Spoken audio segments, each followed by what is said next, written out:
لا حول ولا قوة إلا بالله العلي العظيم. أعوذ بالله من الشيطان اللعين الرجيم. بسم الله الرحمن الرحيم. الحمد لله الذي نور قلوبنا بالإسلام والإيمان وزينها بمحبة ومودة أهل الكساء الكرام وجعلنا من المتمسكين بولاية علي ابن أبي طالب عليهم السلام. والصلاة والسلام على أشرف الأنبياء والمرسلين سیدنا و نبینا و حبیب قلوبنا و طبیب نفوسنا ابی القاسم محمد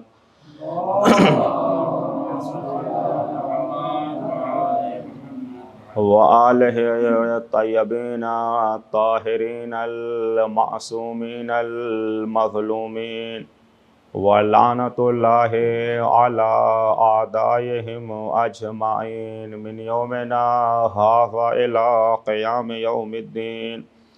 أَمَّا بَعْدُ قَالَ اللَّهُ تَبَارَكَ وَتَعَالَىٰ فِي كِتَابِهِ الْمَجِيدِ. بسم اللہ الرحمن الرحیم. وَالَّذِينَ جَاهَدُوا فِينَا لَنَهْدِيَنَّهُمْ سُبُلَنَا وَإِنَّ اللَّهَ لَمَعَ الْمُحْسِنِينَ. صلوات پڑھیں محمد وعلی محمد.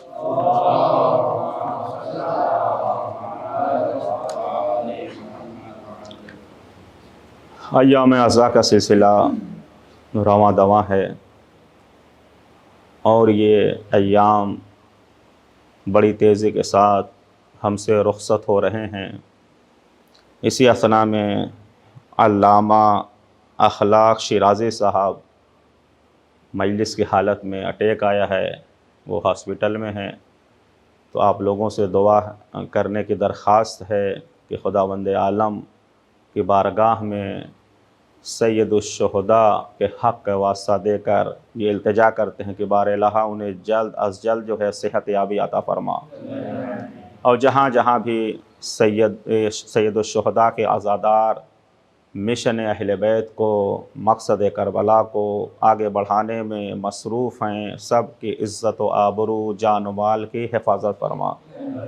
درود پڑھیں محمد و آل محمد پر.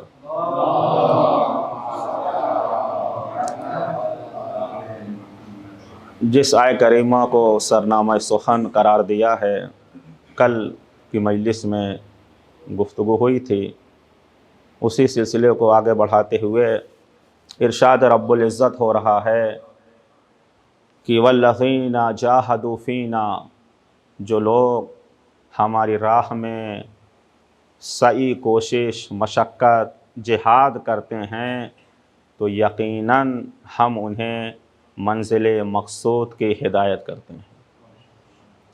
تیسرا جملہ اس آیہ کریمہ کا یہ ہے، بے شک یقیناً خدا نیک عمل کرنے والوں کے ساتھ ہے.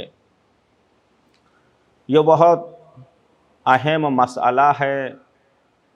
پہلا مسئلہ پہل ہم کو کرنی پڑے گی. یہ نہیں ہے کہ تمنا کریں بستر کے نیچے، بیڈ کے اوپر، اپنی بزم میں بغیر محنت مشقت کے، تو یہ سلسلہ نہیں ہے. وہ اور لوگ ہوتے تھے جو لحاف کے اندر سے الٹے سیدھے نظریہ دیتے تھے. لیکن اگر جو ہے مشن اہل بیت پر آنا ہے، مشن اہل بیت کو آگے بڑھانا ہے، یہاں پڑھنا پڑے گا، یہاں محنت کرنی پڑے گی.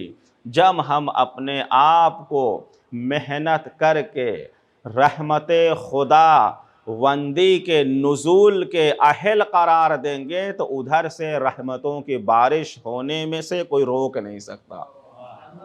وہ فیاض مطلق ہے، قادر مطلق ہے. یہی تو فرق ہے دنیا والوں کے عطا کرنے میں اور خدا کے دینے میں.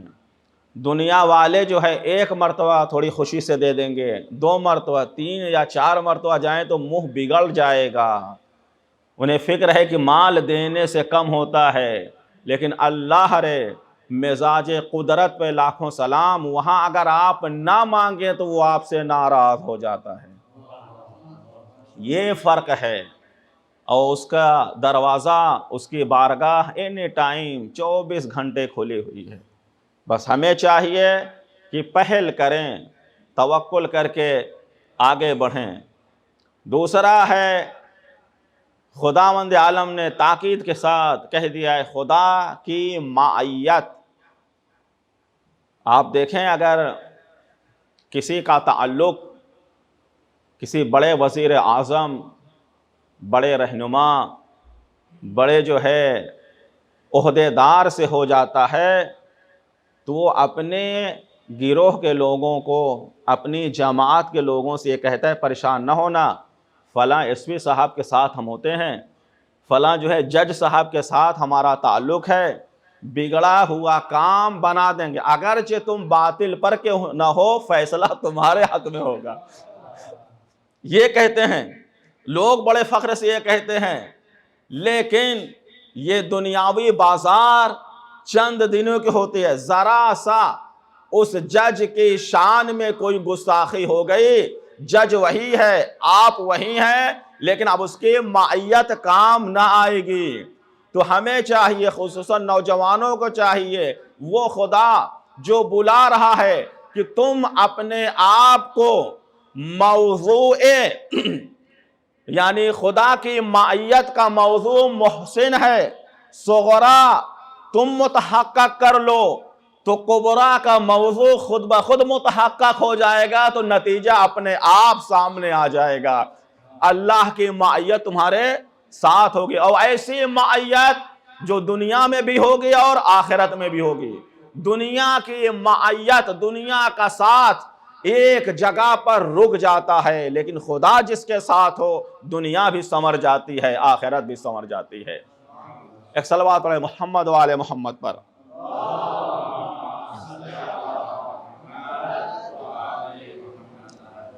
آج ہمارا نوجوان پریشان ہے، بے چین ہے کہ آج طرح طرح کے شبہ الہات اور شرک کا، بعض جو ہے ذمہ دار جو علماء ہیں انہوں نے باقاعدہ اپنے طلباء، اپنے شاگردوں کی ایک ٹیم بنائی ہے کہ اس کے متعلق جتنی کتابیں ہیں، جتنے مقالے ہیں، ان پر کام کیا جائے تاکہ نوجوان بہک نہ سکے. عزیزو، ہم بڑے فخر سے کہتے ہیں اور عقیدت سے کہتے ہیں کہ کربلا سے بڑی درسگاہ کوئی نہیں ہے. کیا ہمارے نوجوانوں کے لیے جواب الہات، جواب شرک اس درسگاہ سے ملے گا یا نہیں ملے گا؟ بہت اہم مسئلہ ہے. اس درسگاہ سے ملے گا یا نہیں ملے گا؟ عنوان سخن بھی یہی ہے کہ کربلا نوجوانوں کے لیے بہترین درسگاہ. آج ہمارا نوجوان پریشان ہے، کالج میں جاتا ہے، یونیورسٹی میں جاتا ہے، طرح طرح کے شبہات جو ہے اس کے ذہن کو خراب کرنے کے لیے تاکہ یہ دین دار نہ بن سکے. عزیزو، اصول دین میں تقلید نہیں ہے، تحقیق سے سمجھنا ہے، لیکن عملی توحید ہمیں کہاں ملے گی؟ نظری توحید تو ہم دلیلوں کے ذریعے سے سمجھ جائیں گے. ادلہ برہانیہ، ادلہ یقینیہ موجود ہے، یقینی دلیل موجود ہے، لیکن فقط دلیل کام نہیں دیتی جب تک تصدیق نہ ہو، اطمینان نہ ہو. نوجوانوں کے پاس جو ہے خدا نے عقل دی ہے، فراست ہے، فہم ہے، دلیلوں کے ذریعے سے وہ خدا کے وجود کا قائل ہو جاتے ہیں. کیوں نہ ہو کہ دنیا جو ہے توحید پر ایک کھلی کتاب ہے، ہر ذرہ ذرہ کائنات کا معلم جو ہے توحید ہے، درس توحید کا سبق دیتا ہے، لیکن اس کے باوجود بھی یہ شرک اور الہات کے جو شبہے آتے ہیں وہ کہاں سے آتے ہیں؟ اگر ہمارے نوجوان نے کربلا کو صحیح طریقے سے سمجھا ہے، کہے گا جواب اس کے لیے کیا ہوگا، الحاد کے لیے جواب کیا ہے، شرک والے شبہ کے لیے جواب کیا ہے، کہے گا نظری طور پر اپنی عقل سے ہم توحید کو سمجھ گئے ہیں، لیکن عملی توحید ہمیں حسین بن علی سے ملی ہے۔ یقین مانیے ایسا جواب ہے کوئی ملحد آپ کے سامنے ٹک نہیں سکتا۔ یہیں پر آئیے دعائے عرفہ کا وہ جملہ امام کا، من وجدہ کا، اگر جس نے، اے خدا جس نے تجھے پا لیا، جس کی رسائی تجھ تک ہو گئی، اس نے کچھ کھویا نہیں۔ وَمَنْ فَقَدَكَ مَا وَجَدَكَ، اور جس نے تجھے کھو دیا اس نے کچھ بھی نہیں پایا۔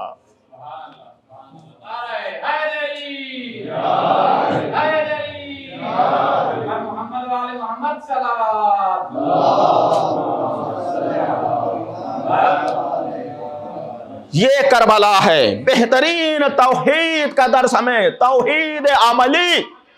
جناب علی اکبر نوجوان راستے میں ہیں، جب امام نے خواب دیکھا کہ موت ہمارے پیچھے چل رہی ہے، ایک مرتبہ کچھ کلمات امام نے پڑھے، کلمہ استرجاع جو ہے زبان پر جاری کیا۔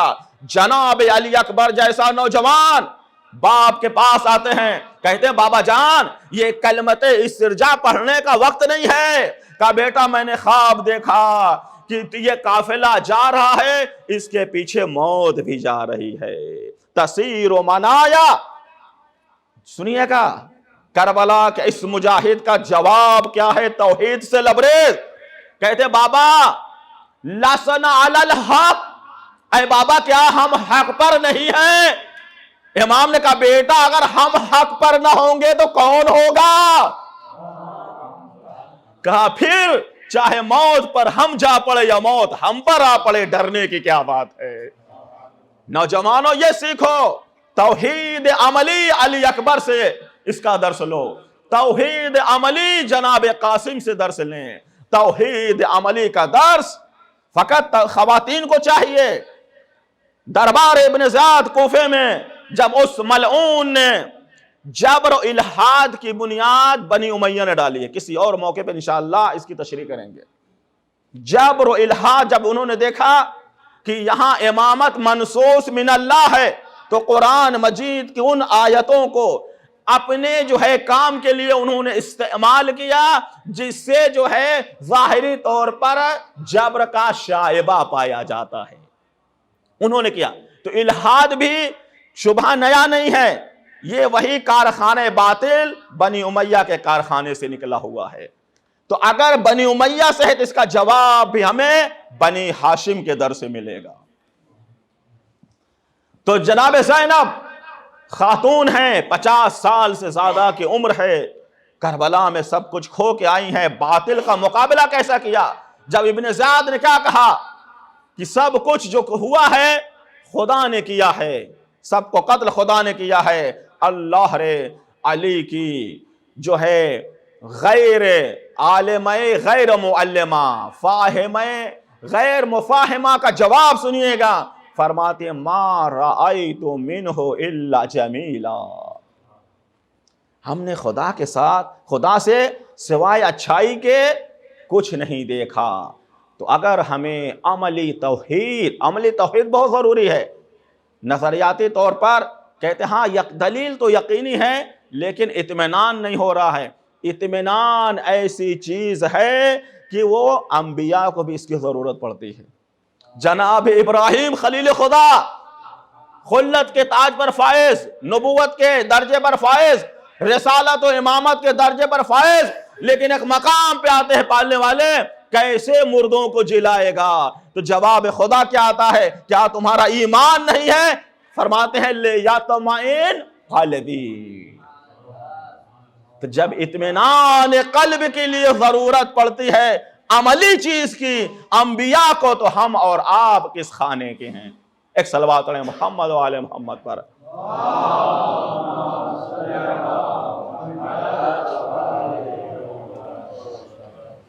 نوجوانوں کو اپنی طرف دیکھیں، کوئی بھی قوم ہو، چاہے دنیاوی طور پر دیکھ لیں یا دینی طور پر، اس کی قوت، بہترین اساسی بنیادی طاقت کا نام نوجوان ہے۔ نوجوان کو سمجھنا چاہیے کہ خداوند عالم نے جو یہ تھوڑی سی مدت کے لیے اسے طاقت و قوت، فہم و فراست دی ہے، اسے بروئے کار لانا ہے۔ پیغمبر اکرم ارشاد فرماتے ہیں اوصیکم بالشباب خیرا، نوجوانوں کے سلسلے سے میں حکم دیتا ہوں، وصیت کرتا ہوں، ان کے ساتھ خیر و بھلائی سے جو ہے معاملہ کرنا۔ فَإِنَّهُمْ أَرَقُّ أَفْئِدَةٍ، یہ دلی اعتبار سے بڑا نرم دل رکھتے ہیں۔ وَأَسْرَعُ إِلَى الْخَيْرِ، اور نیک کام بڑی جلدی سے جو ہے کرنے لگتے ہیں، حق بات کو بہت جلد قبول کرتے ہیں۔ اس کے بعد دوسرے مقام پر پیغمبر فرماتے ہیں ان احب الخلائق الی اللہ عز وجل، کون ہے بہترین مخلوق جسے خداوند عالم سب سے زیادہ چاہتا ہے، دوست رکھتا ہے؟ شباب و حدث السن فی صورت حسنہ جعل شبابہ وجمالہ للہ وفی طاعتہ۔ نبی فرما رہے ہیں، کیا فرما رہے ہیں کہ خداوند عالم کے نزدیک محبوب ترین مخلوق اگر کوئی ہے تو وہ نوجوان، نئی عمر کے نوجوان۔ کیوں پیغمبر اکرم؟ اور اچھی شکل و صورت والا، کہ جس نے اپنی نوجوانی کو، کعوا خوبصورتی کو اللہ کے لیے اور اطاعت خدا میں گزارا ہے، یعنی اس نے اپنی نوجوانی خوبصورتی کو اطاعت خدا میں گزارا ہے۔ خداوند عالم نے اچھی شکل، اچھی صورت دی ہے، اس کو وسیلہ گناہ نہیں سمجھتا، اس کو وسیلے گناہ نہیں بناتا، بلکہ اسے اطاعت خدا میں صرف کرتا ہے۔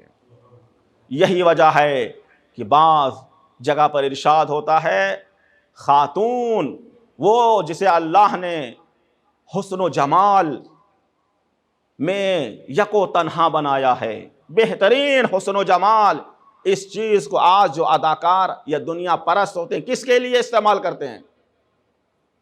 غلط کام کے لیے۔ خداوند عالم جناب مریم کو روز حشر ان کے سامنے کھڑا کرے گا، کیا مریم جیسی خوبصورتی تمہیں ملی تھی؟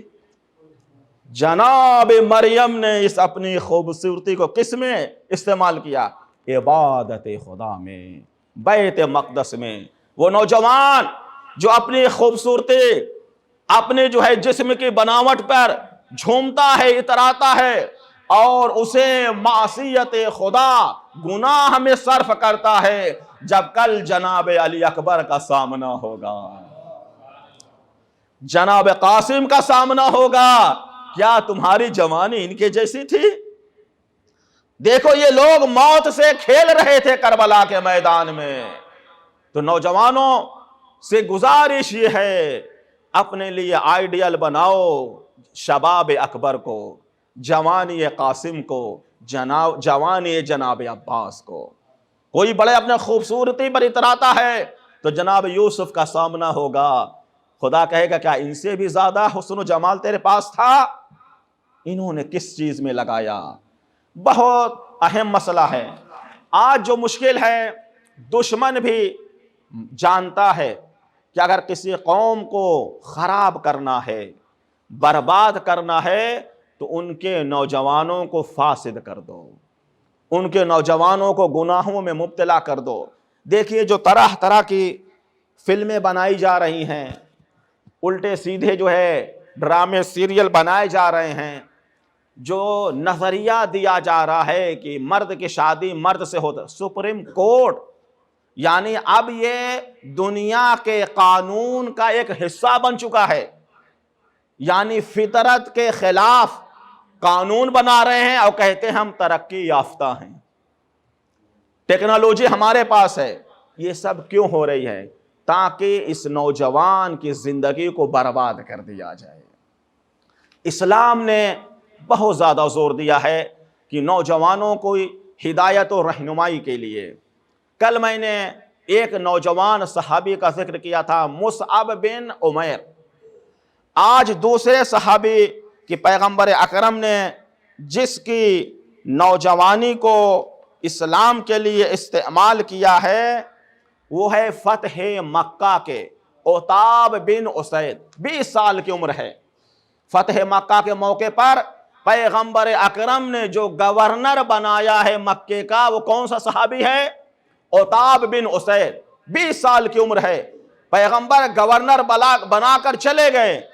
اس کے بعد پیغمبر کو قریش کے بزرگوں نے خط لکھا، کہا کہ آپ نے، ہم تو اپنے زمانے جاہلیت میں 40 سال کا جو بندہ نہیں ہوتا تھا اسے ہم مرد ہی نہیں سمجھتے تھے، قابل مشورہ نہیں سمجھتے تھے، یہ آپ نے 20 سال کے نوجوان کو ہمارے اوپر مسلط کر دیا، کسی بڑے کو بنانا چاہیے تھا۔ پیغمبر نے کہا یہ تمہارا عقیدہ، یہ تمہارا علم ہے کہ جو اکبر ہو الاکبر هو الافضل۔ پیغمبر نے کہا نہیں، اس جہالت کو اسلام ختم کرتا ہے، اور آج سے اعلان الافضل هو الاکبر۔ سن رسیدہ جو ہے صاحب فضیلت والا نہیں ہے، بلکہ صاحب فضیلت ہی جو ہے اکبر بڑا ہوتا ہے۔ اب اگر یقین نہ آئے تو اسلام کو دیکھ لیجئے، جتنے بڑے بزرگ جن کی جو ہے آدھی سے زیادہ عمر عشق بتا میں گزری، انہوں نے جب آخری وقت میں کلمہ پڑھ لیا تو انہوں نے اسلام کو فائدہ پہنچایا یا اسلام کو نقصان پہنچایا؟ زندگی ساری گزری عشق بتا میں مومن، آخری وقت میں کیا خاک مسلمان ہو گئے؟ صلوات علی محمد و آل محمد پر۔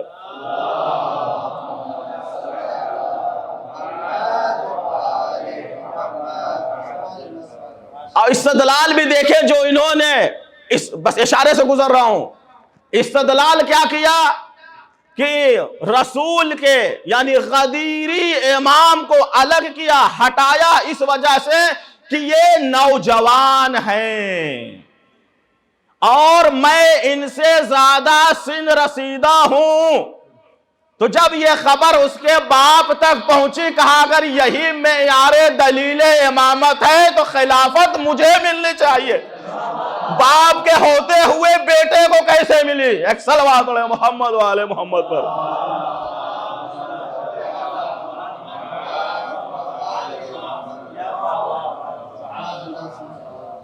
اور یہ بھی مسلمانوں کے لیے ایک لمحہ فکریہ ہے۔ ہمارے یہاں رسول کی روایت جو معتبر ہے، فریقین کے کتابوں، میرے بعد میرے 12 جانشین ہوں گے، جو ہم دلیل پہلے کے لیے دیتے ہیں وہی دوسرے کے لیے، جو دوسرے کے لیے وہی تیسرے کے لیے، جو تیسرے کے لیے وہی چوتھے کے لیے، جو چوتھے آخری کے لیے بھی وہی کیا الہی امامت ہوگی، خدا کی طرف سے نص ہوگی۔ لیکن آپ ذرا حاکموں کی جو ہے دلیلوں دیکھیں، پہلے نے دوسرے کو نامزد کیا، دوسرے نے شورا بنا دی، تیسرے کو کس طرح ملی، اور یہاں تک آتے آتے خلافت ربانیہ بادشاہت میں تبدیل ہو گئی۔ اب یہیں سے مسلمانوں کو سمجھنا چاہیے کہ اصل جو ہے دلیل ایک ہونی چاہیے۔ ایک یہ امتیاز ہے، تمام مسلمانوں کے لیے درس ہے۔ دوسری چیز یہ، آپ کہیں جو 12 ائمہ ہیں، کسی کے نہ کلام میں تضاد پائیں گے نہ کسی کے بیان میں تضاد پائیں گے۔ جو پہلا جس نے جو بات پہلے سے سرزد ہوئی ہے وہی دوسرے سے سرزد ہوئی ہے، جو دوسرے سے وہی تیسرے سے، یہاں تک پہلا اگر کہتا ہے تو قال اللہ کہتا ہے، دوسرا کہتا ہے تو اسی اعتماد کے ساتھ قال اللہ، تیسرا کہے گا قال اللہ یا قال رسول اللہ۔ کسی میں جرأت نہیں ہوتی، سلسلہ سند کو پوچھ لے۔ اور اگر کہیں پر بیان کر دیا تو علماء اسلام لکھتے ہیں یہ سلسلہ ذہبیہ ہے۔ اگر یہ نام ایسے سند میں استعمال ہوئے ہیں جو سب معصومانہ سلسلہ ہے، اگر کسی اندھے کوڑھی پر پڑھ کر دم کر دیا جائے تو اسے شفا مل جاتی ہے۔ صلوات علی محمد و آل محمد پر۔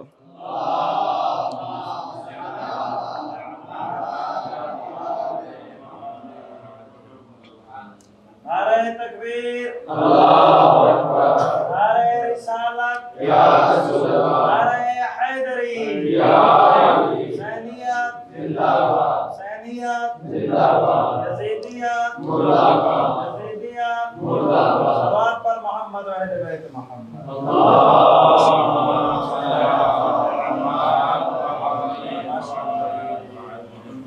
عزیزو، ہمیں باطل سے نفرت ہے، باطل کے ہیکل جسم سے نفرت نہیں ہے۔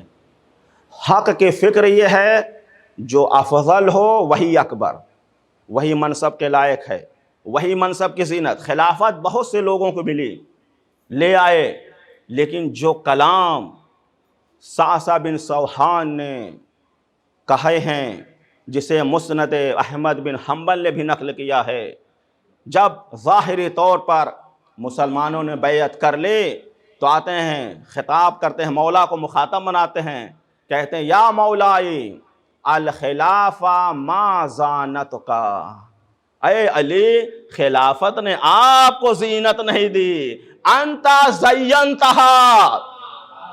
کچھ ایسے ہوتے ہیں جو عہدے سے بلندی چاہتے ہیں اور حقدار وہ ہوتے ہیں جس سے عہدہ بلند ہوتا ہے۔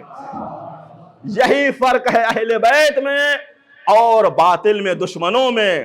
جب منصب انہیں ملا تو خود منصب ناز کرتا تھا، جب منصب پر وہ آئے تو خود منصب روتا تھا اور فریاد کرتا تھا۔ ایک صلوات پڑھیں محمد و آل محمد پر۔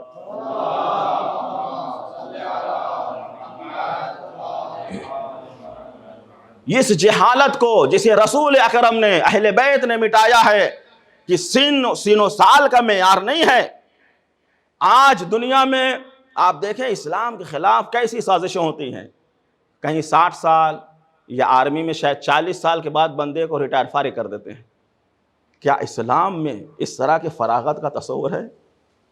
اچھا خاصا بندہ کام کر سکتا ہے، اسے کیا کیا، 40 سال کے بعد آپ چلے جائیے، آپ جو ہے پینشن پر آ جائیے، یا ٹیچر میں 60 سال کے بعد آپ پڑھا نہیں سکتے۔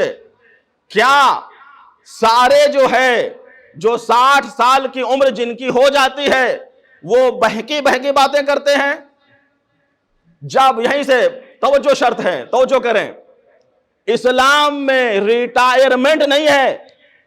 اسلام یہ چاہتا ہے کہ جب تک آخری سانس چلے بندہ عبادت و عمل میں مصروف رہے۔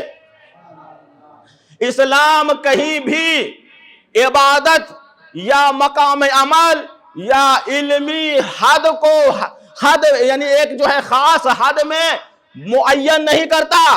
آپ بستر، یہی وجہ ہے کہ جو ہمارے مراجع کرام ہوتے ہیں ان کے اصل آخری نظریے کی سب سے زیادہ قیمت ہوتی ہے۔ جب دنیا عمر رسیدہ کو ریٹائر کر دیتی ہے عمل سے، تب جا کے نائب امام کے عمل نکھرتا ہے۔ یہ عملی طور پر اسلام جو ہے اس کے خلاف ہے کہ کسی کو سن و سال میں مقید نہ کرو۔ اب جب ایک عام انسان بغیر مذہب و ملت کے تفریق کے صحیح سالم ذہن رکھنے والا کام کر سکتا ہے، بہکی بہکی باتیں نہیں کر سکتا، تو وہ رسول جس کے فم پہ وَمَا يَنْطِقُ عَنِ الْهَوَىٰ إِنْ هُوَ إِلَّا وَحْيٌ يُوحَىٰ، اس کے زبان مبارک سے بہکی باتیں کیسے نکل سکتی ہے؟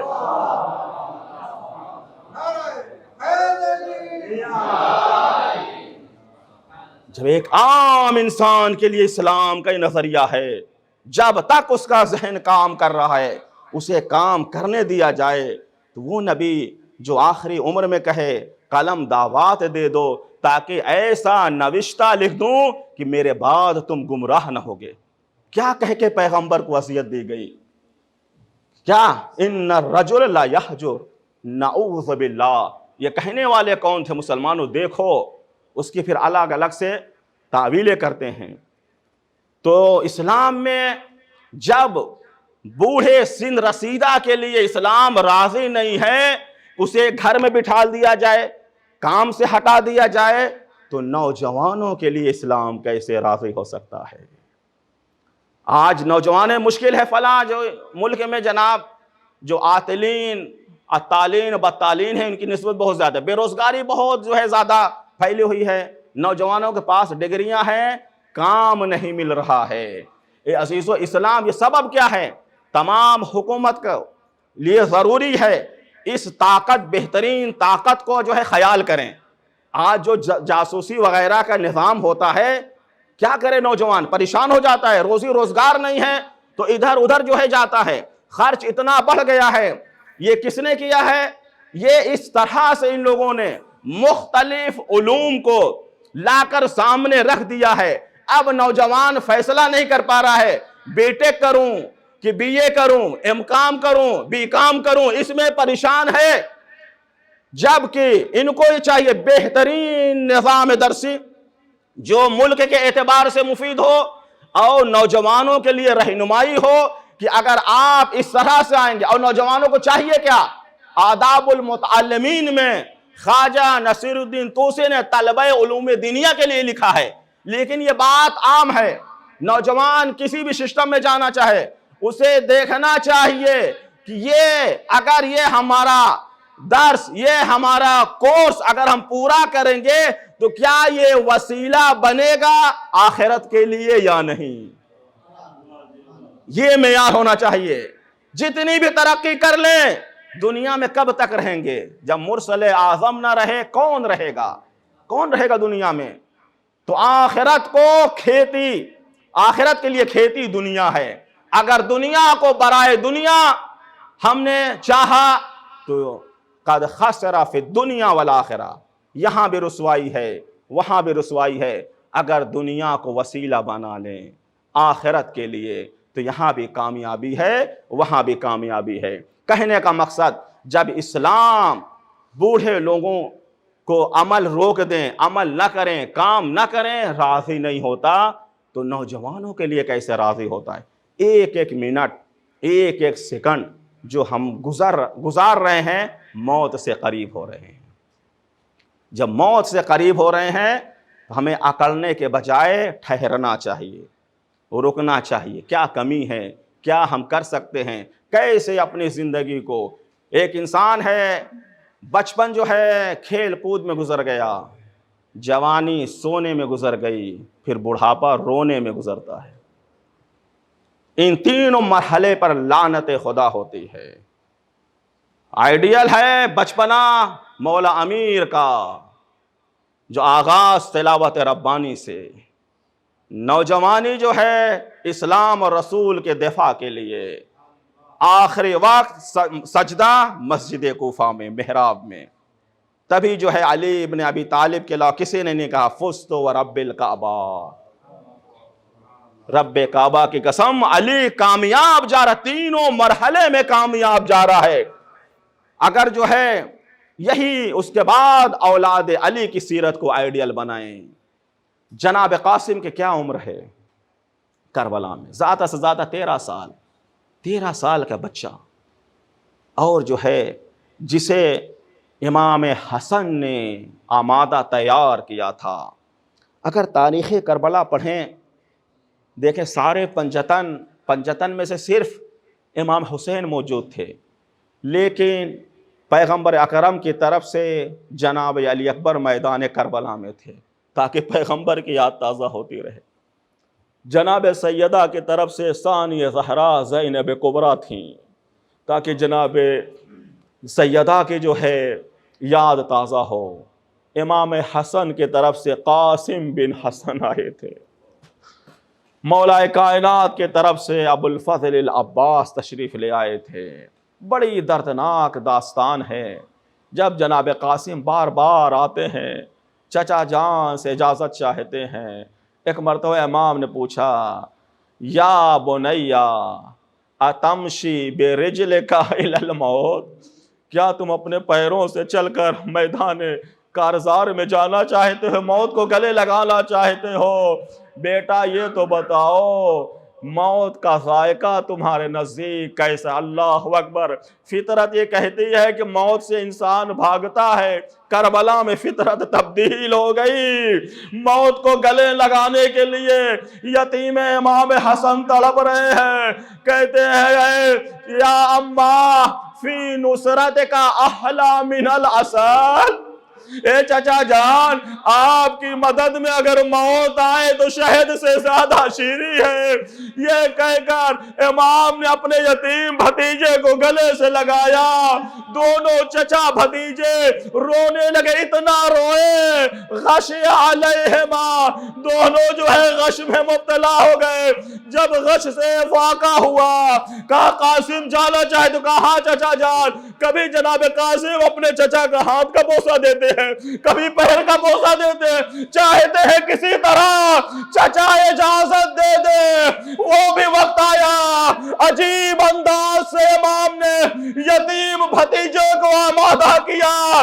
سنیں گے کس طرح سے امامہ پہنایا، کس طرح سے قمیص پہنائی، قمیص پہنا کر شقہ ازیاقہ، قمیص کو جو ہے چاک کر دیا، گریبان کو چاک کر دیا، قطع امامتہ الی نصفین، امامے کو دو ٹکڑے کر کر گردن تک جو ہے امام نے اس کا آخری رخ رکھ دیا۔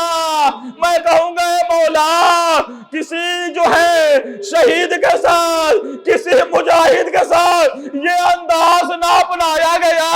ارے یہ آپ کے بھائی کی نشانی، یتیم بچہ، عجب نہیں امام آواز ہے۔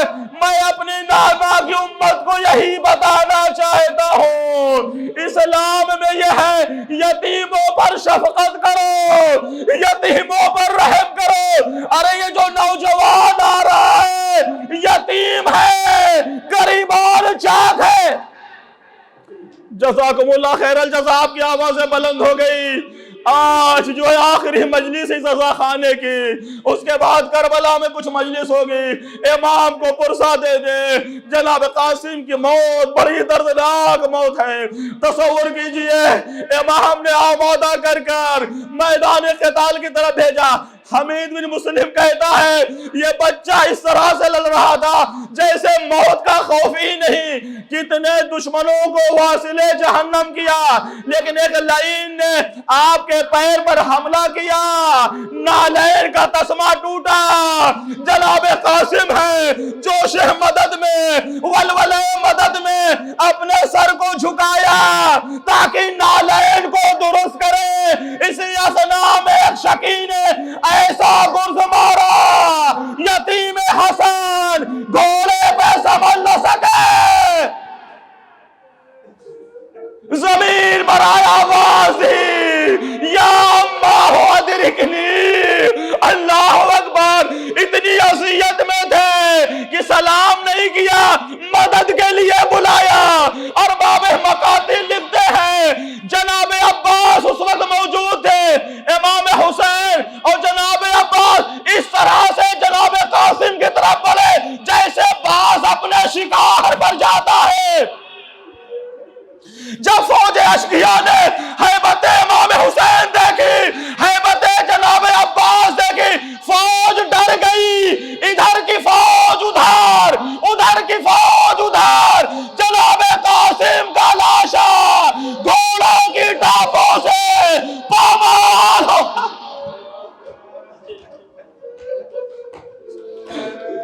جب جناب عباس اور میرا غریب امام اپنے بھتیجے کے پاس پہنچتا ہے، کیا دیکھا؟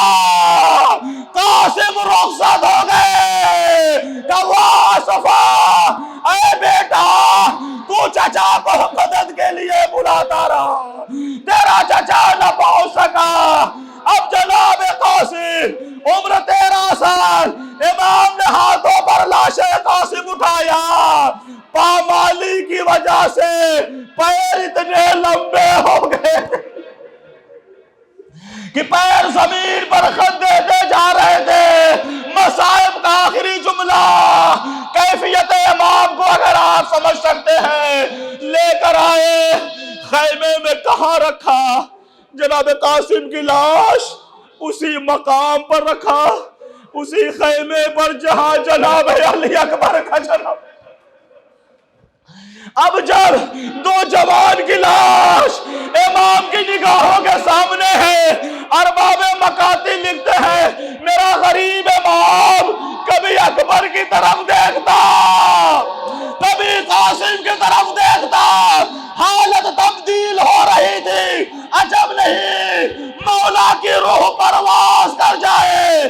مزاج شناس امامت زینب کبریٰ کہتی ہے بھیا خیمے سے باہر جاؤ، رملا کے اپنے جگر کا ماتم کرے گی۔ ایک شور بلند ہوا، وا قاسمہ، وا اکبرہ، وا غربتہ، وا سیدہ۔ انا للہ و انا الیہ راجعون۔